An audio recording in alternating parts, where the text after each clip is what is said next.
একদিন গভীর জঙ্গলে থাকত এক বিশাল হাতি। নাম তার গজু।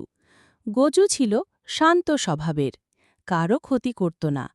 সে সারাদিন নদীর ধারে দাঁড়িয়ে পানি খেত আর গাছের ডাল খেত। ওই জঙ্গলেই থাকত এক ভীষণ গর্জনকারী বাঘ। নাম তার শেরু।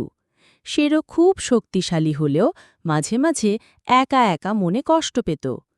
জঙ্গলের সবাই তাকে ভয় পেত, তাই কেউ তার সাথে খেলতে আসত না।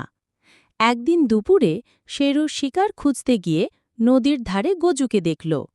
প্রথমে সে ভয় দেখাতে চাইল, কিন্তু গজু হেসে বলল, শেরু, তুমি এত রাগ দেখাও কেন? চলো না, আমরা বন্ধু হই। বন্ধু হলে তোমাকে আর একা থাকতে হবে না। শেরু প্রথমে অবাক হল, কেউ তাকে কখনো বন্ধুত্বের কথা বলেনি। ধীরে ধীরে তার মুখে হাসি ফুটল। ঠিক আছে গজু, আজ থেকে আমরা বন্ধু। তবে একটা কথা, তুমি যদি বিপদে পড়ো, আমি তোমাকে বাঁচাবো। পরদিন হঠাৎ নদীর ধারে কয়েকজন শিকারী জাল বিছাল। গজু জালে আটকে পড়ল। তখন শেরু গর্জন করে শিকারীদের ভয় দেখিয়ে তাড়িয়ে দিল। গজু মুক্ত হয়ে কৃতজ্ঞ হয়ে